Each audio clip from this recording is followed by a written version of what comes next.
পৃথিবীর মানুষেরা আল্লাহকে প্রশ্ন করেন, ও আল্লাহ, এই কোরবানি শুধু কি আমাদের উপরে না অন্য কোন জাতির উপরে ছিল? আমাদের পূর্ববর্তী কোন মানুষের উপরে কোরবানি ছিল না শুধু আমাদের প্রতি? আল্লাহ রাব্বুল আলামিন বান্দার প্রশ্নের জবাবে বলেন, ওয়ালিকুল্লি উম্মাতিন জাআলনা মানসাকান লিয়াযকুরুসমাল্লাহি আলা মা রাযাকাহুম মিন বাহিমাতিল আনআম। আল্লাহ তাআলা বলেন, বান্দারে শোনো, আমি প্রত্যেক জাতির জন্য কোরবানিকে নিয়ম করে দিয়েছি। এটা আমার সিস্টেম, করতেই হবে, যাতে করে তারা আমার নামে কোরবানিটা করে, আমার নাম তারা স্মরণ করে। সুবহানাল্লাহ। এবার আপনি কোরবানি কেমন ভাবে করবেন, কার জন্য কোরবানি করবেন?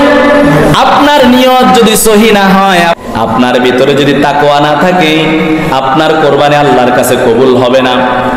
বান্দা আল্লাহকে খুশি হয়ে বলে, ও আল্লাহ, আমার জীবন, আমার মরণ, আমার কোরবানি সব কিছু আপনার জন্য। বান্দা বলে, কুল ইন্না সালাতি ওয়া নুসুকি ওয়া মাহইয়ায়া ওয়া মামাতি লিল্লাহি রাব্বিল আলামিন।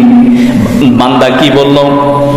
বান্দা বলল যে আল্লাহ, আমার নামাজ, আমার জীবন, আমার মরণ, আমার কোরবানি সব কিছু লিল্লাহি রাব্বিল আলামিন তথা আল্লাহ রাব্বুল আলামিনের জন্য ওয়াকফ করলাম। ওই বান্দাকে রব্বে কারীম বলেন, বান্দা, তোমার গোশত, তোমার বকরি বড় কিনা ছোট কিনা, তোমার গরুটা বড় কিনা, সেটা আমি চাইবো না। আমি চাইবো একমাত্র তোমার অন্তরের ভিতরে আমার জন্য ভয় কতটুকু আছে, তাকওয়া কতটুকু আছে। আপনি দেখেন, আল্লাহ রাব্বুল আলামিন বলছেন, আমি তোমাদের গোশত চাইবো না, রক্ত চাইবো না, তোমাদের অন্তরের খবরটা দেখতে চাই, তোমাদের ভিতরে ভয় দেখতে চাই। আল্লাহ তাআলা সেই কথাটাও কোরআনের ভিতরে বলছেন। আল্লাহ রাব্বুল আলামিন বলেন, লান ইয়ানালাল্লাহা লুহুমুহা ওয়ালা দিমাউহা ওয়ালাকিন ইয়ানালুহুত তাকওয়া মিনকুম। আল্লাহ রাব্বুল আলামিন বলেন, বান্দারে, তোমরা আমার জন্য কোরবানি করবা, তোমরা আমার জন্য তোমাদের জীবন উৎসর্গ করবা, তোমরা আমার জন্য সব কিছু দিয়ে দিবা। তবে তোমাদের ভিতরে যদি তাকওয়া শব্দটা না থাকে, তোমাদের ভিতরে যদি আমি আল্লাহর ভয় না থাকে, তোমাদের এই জিনিসগুলা আমাকে দিয়ে তোমাদের কোনো ফায়দা হবে না। অতএব তোমাদের ভিতরে আমার জন্য ভয় থাকতে হবে। আর যে ব্যক্তির ভিতরে ভয় থাকবে, তার কোরবানি আল্লাহ কবুল করবেন।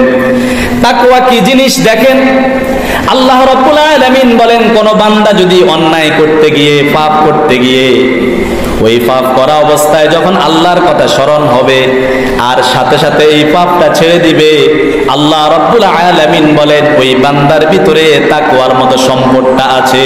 সুবহানাল্লাহ।